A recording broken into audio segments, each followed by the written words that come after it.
when the pastor went in the front of the congregation and said, if anyone need any prayers to come forth. So of course I went forth because I'd been crying profusely. I didn't want to do this anymore. I wanted to go home to be with my children. And I just wanted God to please just open a way where this would actually be my last. Welcome to You Go International Network, where Jesus Christ is the source of all our spiritual, mental, and physical needs. Thank you for joining us. To God's endless love, every subject, every direction, it all leads back to the source connection. For hope, for faith, for God's correction. Subscribe today to the source connection.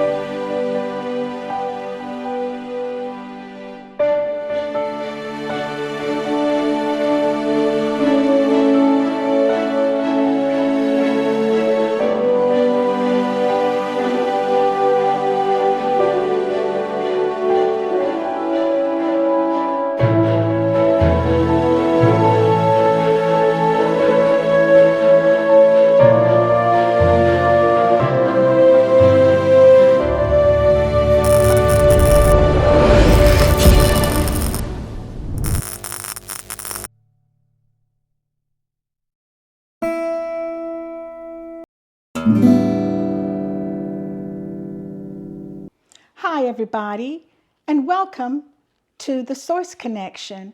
I want to thank you for subscribing to our channel, where Jesus is the source for all of our mental, physical, and spiritual needs. Thank you for joining me today. The particular scripture I'd like to refer to is taken from Psalms, chapter 12, verse 6. And it reads, "The Lord's promises are pure, like silver refined in a furnace, purified 7 times over." I'll read it again. It says, "The Lord's promises are pure, like silver refined in a furnace, purified 7 times over." And I can relate to that scripture from my own personal experiences. I've learned that this scripture, by you going through the furnace, a furnace is fire. It's something that you have to endure. It's something that purifies a metal. When we think about all the challenges that we've gone through life, the hard times, the disappointments, the not understanding why you're going through particular things, you can compare that to going through a fire, going through a furnace. And what happens after you come through the fire or a furnace? You come out pure like fine gold. And that leads me to my personal testimonies. I'd like to share with you a time where I was in my life and I really didn't understand why I had to go through it. Remember, I mentioned in the past on previous videos that I had 3 children as a single parent. And it was this situation where I am from Louisiana, and at that time, you were not to disrespect my mother, who was really up in age. She had worked for these people practically all of my life. And at this time, my mom was called to do some work for them. And she stood on the ladder trying to reach for something to clean up on top of their refrigerator, and she fell off of the steps. She broke her arm, and the next thing I knew, my mom came home with a cast around her arm. And I just wondered, why was my mom just cast aside like this? Yes, they took her to the doctor. She had a cast on her arm, but I felt like she should have been compensated. So what I did, I called her boss and I said, with all due respect, I know that we're not allowed to share our true feelings with you this way, but this is my mother and I'm not happy about the situation. I said, you have insurance. You need to compensate my mother all the years that she worked for you. You need to do what's right by her. Well, he thought that I was very disrespectful. Even though I was a grown woman, he thought I was very disrespectful. And at that time, I was working at the bank. The next thing I knew, I lost my job. With my skills and my expertise in customer service, I knew that I had to find another job. However, after diligently looking for several months, I realized that I was blackballed because he had a prominent position in the community. And I didn't realize it until I went to this particular place to apply for a job. And lo and behold, I saw his son who was running the corporation. And I said, oh, wow, this is why I cannot find a job, because I've been blackballed. Well, I didn't know what I was going to do.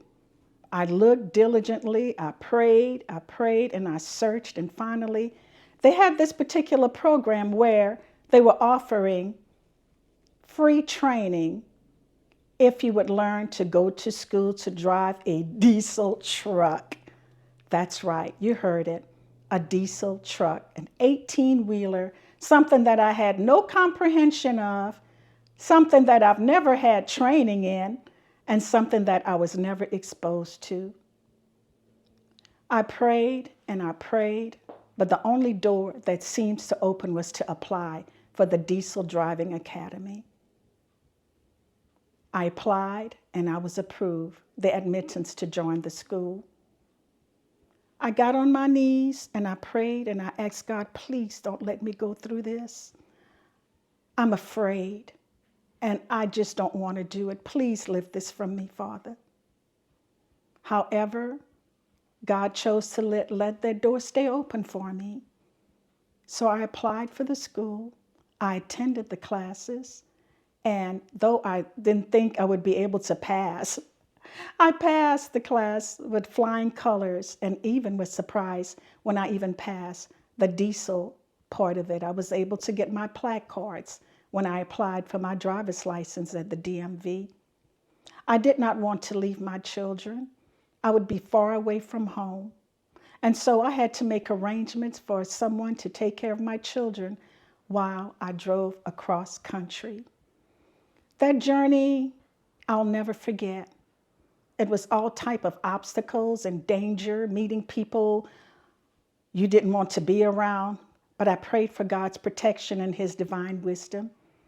And the guy who was training me, he was telling me to do all kinds of things to break the rules, like turn right here. I said, I cannot step on a dime. You know, this is a diesel truck. I'll just have to go further, a few more blocks, and then I'll be able to turn. And that was just one of the examples he was trying to get me to mess up. And so finally, I just pulled on the side of the road calmly, and I said, I am stopping this truck. I'm not going to drive under these conditions. And then the young man shared with me the reason he was telling me to do all these things to confuse me and make me panic so I would not continue to pass my driving test. And he said that I was calm, I was in control, and I was following all the rules that I was supposed to, and that he actually envied me for that. I thank God for his wisdom and his patience for me dealing with these things and so much more. I asked God, why was I having to go through these things? It made me stronger, it made me wiser, and it built my faith to trust in him that no matter what I had to do or had to go through, he would pull me through. And eventually I started working a local dedicated run out of Church Point, Louisiana with Dupree Transport. And I was the first Black female to run that dedicated run. Again, I was around strange environments, strange people trying to trick me, set me up, because I was one particular guy who felt that because I was a woman, I did not deserve to make as much money as he did. Mind you, I had 3 children to support. So God put me in a position where I was able to make these runs successfully, despite, again, another gentleman wanted my supervisor to think that I was not able to do my loads. And so he tried to set me up with DOT and the Black Oil Company. He tried to let them think or believe that I was not capable of following protocol as I should. So one day, as I was driving to the refinery, the man who was trying to set me up, he was coming in the opposite direction. And he used to say, just waving, saying hello. But the Holy Spirit shared with me, when he did like this, he flagged me. I knew, and the Holy Spirit said, he is not telling you hello, but he's telling you goodbye. So the Holy Spirit prompted me, you know how to do your job, but make sure that you're extra cautious and following protocol. So I drove in the refinery and I put on my safety hat and my safety glasses and my gloves, pulled up at the refinery and chocked my wheels, put the bucket under the drain and climbed up my ladder to open that hatch and put the dipstick in, because you have to let it go to a certain level to know how much your truck is filled in. So I did my prep, I did my inspections on my wheels and checked my oil, and everything was just perfect.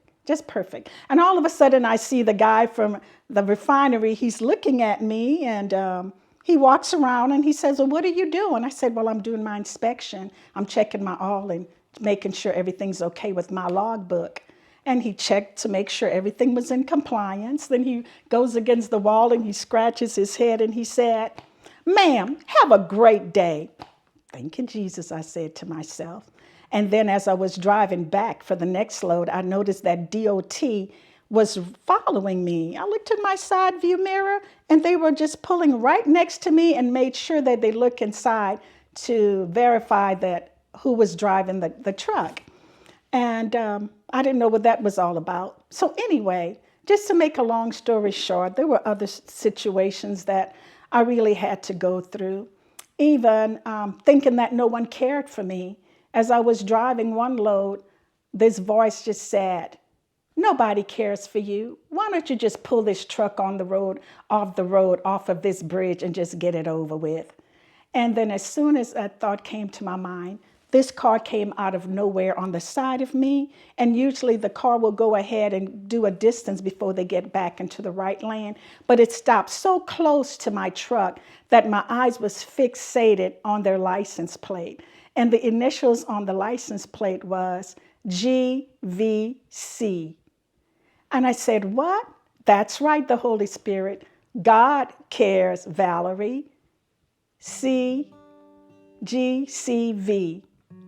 God cares, Vallery. So I know that God was with me and not to believe the lie. So this is just a simple example I wanted to share with you, how God makes you stronger. You may have to go through situations that you don't want to go through, but during this situation, God has improved me, made me stronger, made me wiser. I'm able to step more out on faith and just being obedient to his word. And all this time I was driving, I was able to receive my reward every 3 months for a job well done. And many of the men even was astonished and surprised, but they had to acknowledge and commend me for a job well done. And so to conclude the way that story ended with the truck driving, remember when I said I prayed, but I still had to be committed? That was the only opportunity open to me, was to do the truck driving. Well, after a year and a half or so, I was driving across country, and we were in, I think it was Maryland, and it was a Sunday. I was so far away from home for my children, where I live in Louisiana. It was a Sunday, and at that truck stop, there was church service going on. So I went inside and I attended, and the pastor went in the front of the congregation and said, if anyone need any prayers, to come forward. So of course I went forward, because I'd been crying profusely. I didn't want to do this anymore. I wanted to go home to be with my children. And I just wanted God to please just open a way where this would actually be my last run, my last time driving an 18-wheeler. So the congregation prayed. Several people were there. The pastor prayed. I cried. I prayed. And thank you, Jesus. That was my last time in that truck. I made it back home to Louisiana, and God just blessed me, and I'm so thankful. And out of that, I've learned also that, you know what the scripture says, where one or two together, he will hear your prayers. Well, it was a multitude of people who prayed for me. I'm not saying that God didn't hear my prayers because it was just me praying, asking him not to open that opportunity for me to go on the road. But I am saying that God just loves our prayers. So keep that in mind. Prayer is powerful. God is loving. Do not lean upon your own understanding. You don't even ask or try to figure out why you have to go through these things. The reason why is because God loves us and he wants to work with us. He wants to purify us. Heavenly Father, let your will be done. I give you all the praise, honor, and glory. In Jesus' name, amen.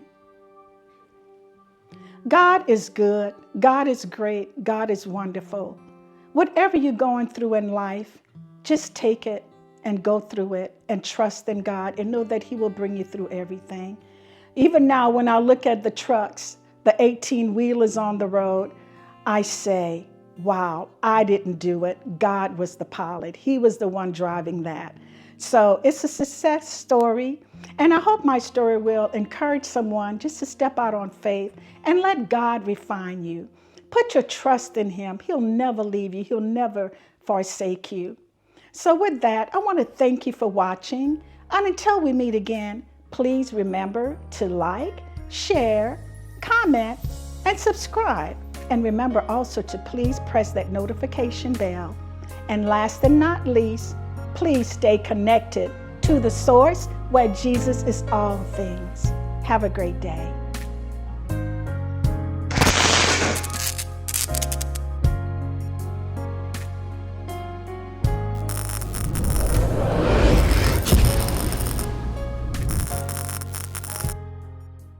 Until we meet again, stay connected to the source.